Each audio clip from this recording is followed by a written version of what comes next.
자, 여러분들과 함께 이 갈라디아서 3장 6절부터 14절까지의 말씀을 살펴보도록 하겠습니다.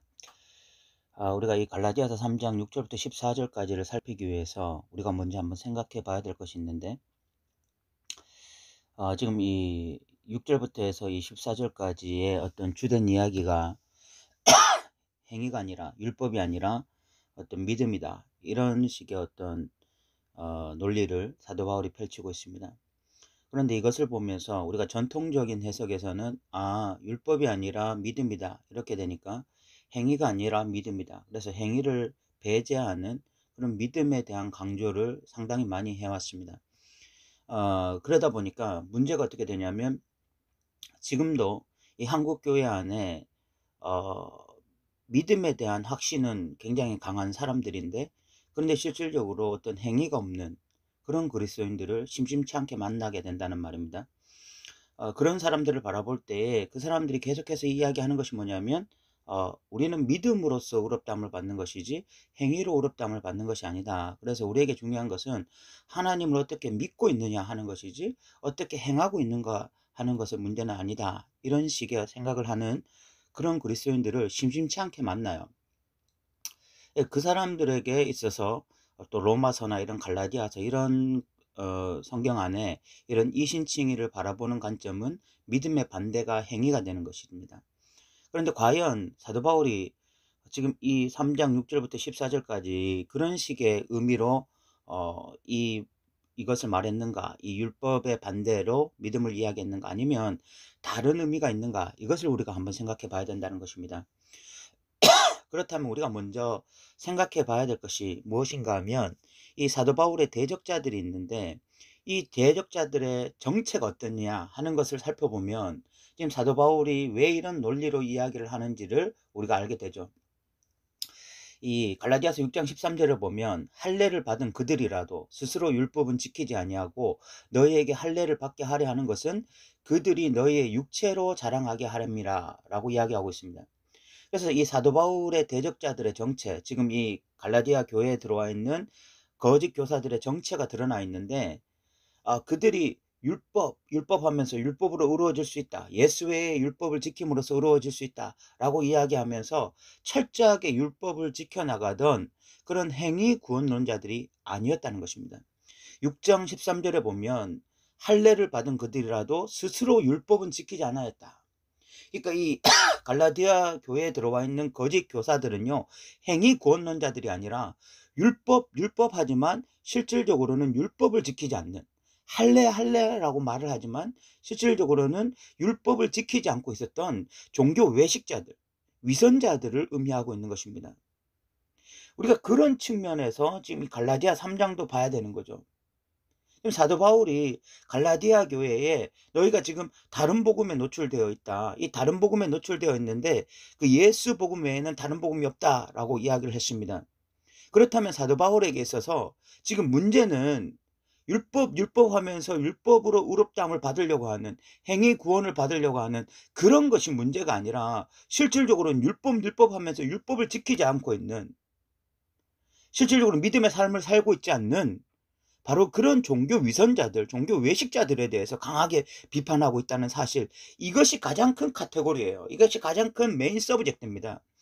이것을 관점으로 해서 6절부터 14절까지를 보면, 행위의 반대가 믿음이라는 것이 아니라 그 믿음의 반대가 그 율법이라고 하는 것이 어떤 의미인지가 보다 선명하게 보인다는 것입니다. 자, 6절부터 해서 9절까지는요, 믿음을 강조하고 있습니다. 6절에 보면 아브라함이 하나님을 믿음에 그것을 그에게 의로 정하셨다함과 같다.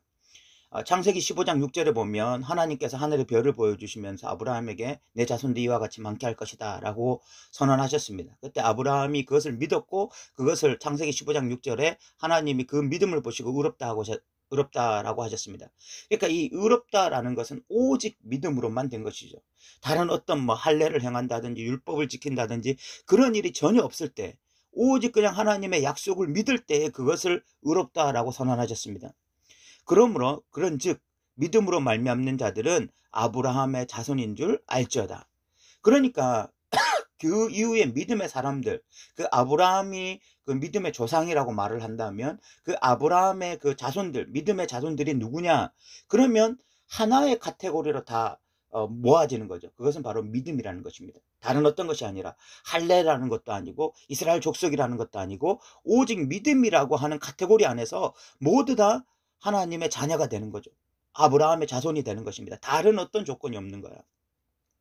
그래서 8절에 보면 또 하나님이 이방을 믿음으로 말미암아 의로 정하실 것을 성경이 미리 알고 먼저 아브라함의 복을 전하되 모든 이방인이 너로 말미암아 복을 받으리라 하였느니라. 창세기 12장에 보면 하나님께서 모든 이방인들이 너로 말미암아 복을 받을 것이다 라고 이미 선언해 주셨는데, 그럼 그 이방인들이 아브라함으로 말미암아 복을 받는다는 게 어떤 의미가 있느냐? 아브라함이 믿음으로 말미암아 하나님의 자녀 되었듯이 이방인들도 다른 어떤 조건이 아니라 유대인들처럼 할례를 행해야 되고 안식일을 준수해야 되고 뭐 식탁 교제에서 이제는 유대인처럼 모습을 해야만 하고 이런 것이 없이도 오직 믿음이라고 하는 하나의 카테고리 안에서만 아브라함의 복이 이방인들에게도 그대로 주어지는 거죠. 그러니까 다른 어떤 것이 필요 없다는 것입니다. 이방인이 전혀 유대인처럼 될 필요가 없어요. 유대인을 흉내낼 필요가 없습니다. 이제는 이 신약 시대에는 그들이 이스라엘이 되어야만, 혈통적인 이스라엘을 흉내내고 그들과 같은 모양이 되어야만 아브라함의 자손이 되고 아브라함의 복이 그들에게 임하는 것이 아니라 오직 믿음이라고 하는 카테고리 안에서만 하나님의 자녀가 되고 아브라함의 복이 그들의 복이 되는 것이죠. 그래서 9절에 보니까 그러므로 믿음으로 말미암는 자는 믿음이 있는 아브라함과 함께 복을 받느니라. 그러니까 6절부터 9절까지 이야기하고자 하는 것이 뭐냐면 이제 이방인들도 하나님의 자녀입니다. 그 유대인들뿐만이 아니라 이방인들도 하나님의 자녀인데 그 자녀가 되는 유일한 조건, 그 유일한 조건은 할례를 행하거나 안식일을 준수하는 이런 어떤 그 유대인들이 가지고 있는 독특한 특성이 아니라 오직 믿음이라고 하는 카테고리, 그 안에서 믿음이라고 하는 그 속성 안에서 다 하나님의 자녀가 되어지는, 그 아브라함의 후손이 되어지는 이런 일들이 일어난다, 그 이야기를 하고 있어요. 그 이후에 이제 10절에 보면 무릇 율법 행위에 속한 자들은 저주 아래에 있나니 기록된 바 누구든지 율법책에 기록된 대로 모든 일을 항상 행하지 아니하는 자는 저주 아래에 있는 자라 하였음이라 라고 이야기하고 있습니다. 여기서 그러면 율법 행위라는 것이 무엇인지를 우리가 봐야 됩니다. 사도 바울은 6장 13절에서 할례를 받는 그들이라도 스스로는 율법은 지키지 아니하였다라고 이야기하고 있습니다. 그렇다면 그들은 율법 전체를 지켜야 된다 이런 식의 이야기를 하지 않았을 것입니다.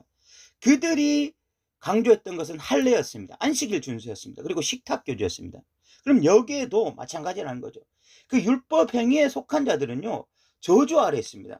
왜냐하면 기록된 바 누구든지 율법에 기록된 대로 모든 일을 항상 행하지 않은 자는 저주 아래 있다 하였습니다. 이들의 실체가 뭐냐면 율법 했지만 실질적으로는 안식일 준수나 할례나 뭐 이런 유대인들이 가지고 있는 독특한 특성 몇 가지만 지키면 율법을 다 지킨 것처럼 했거든요. 그러면서 율법을 지키지 않았어요. 그래서 저주받는 자리에 있는 것입니다. 그래서 율법 행위에 속한 자라는 것은 율법을 다 지키려고 했던 자들을 의미하는 것이 아니라 율법하지만 실질적으로 유대인적 특성, 유대인들이 지켰던 그런 것만 지키는 것을 의미하는 거예요. 우리가 이것이 이해가 가야만 뭐 행위의 반대가 믿음이다 이런 도식에 빠지지 않을 수 있는 것입니다. 그런데 종전까지 상당히 많은 신학자들, 또 특별히 이 종교개혁의 어떤 그 후예들, 그 사람들이 이것을 믿음의 반대가 행위다 이런 식으로 결론을 도출해서, 그래서 우리가 이제는 뭐 율법을 지키는 것이 아니라 믿음으로만 구원받는다 이런 식으로 이야기하면서 행위와 믿음이 반대되는 것처럼 이야기했지만 그것이 아니라는 것은 제가 14절에 가서 분명하게 이야기하겠습니다. 그러면서 또 11절에 보면 또 하나님 앞에서 아무도 율법으로 말미암아 의롭게 되지 못할 것이 분명하니 이는 의인으로 말미암아 살리라 하였습니다. 여기서 계속해서 이야기하는 것이 이 율법이라는 것이 유대인적 특성을 말하는 것입니다. 유대인들이 유대인화되는 것, 이런 것으로는 이제는 하나님의 자녀가 되지 못한다. 이제는 믿음이라는 거 하는 것만을 통해서 아브라함의 자손이 되어지는 것이고 그 모두 다 하나님의 백성 되는 것이다, 이런 이야기죠. 그러면서 인제 13 절에 보면 그리스도께서 우리를 위하여 저주를 받은 바 되사 율법의 저주에서 우리를 속량하셨으니 기록된 바 나무에 달린 자마다 저주 아래 있는 자라 하였습니다. 율법이 가지고 있는 중요한 특징 중에 하나가 결국은 우리를 죄인으로서 판명나는 거죠. 그래서 모든 인간이 율법 안에서 심판을 받아야 되는데 그 심판을 예수 그리스도께서 대신 받으셨다. 그 이야기를 하는 것이고 14 절에 이는 그리스도 예수 안에서 아브라함의 복이 이방인에게 미치게 하고 여기까지가 우리가 지금까지 살펴봤던 이야기죠. 또 우리로 하여금 믿음으로 말미암아 성령의 약속을 받게 하려 하심이라. 이게 굉장히 중요합니다. 자, 이제는 믿음이라고 하는 카테고리 안에서 율법이 아니라 믿음이라고 하는 카테고리 안에서 이방인들도 모두 하나님의 자녀가 되었습니다. 여기까지는 한국인들이 우리 기독교인들이 너무 잘 알고 있어요. 그래서 믿음으로 말미암아 하나님의 자녀 되었고 의롭다함을 받았다. 여기까지 알고 있는데 그 믿음이 가져오는 결과가 무엇인지에 대해서는 무지한 그리스도인들이 너무 많아요. 그 믿음이 가져오는 결과가 뭐예요? 결국은 예수가 내 안에 살게 되어지는 것.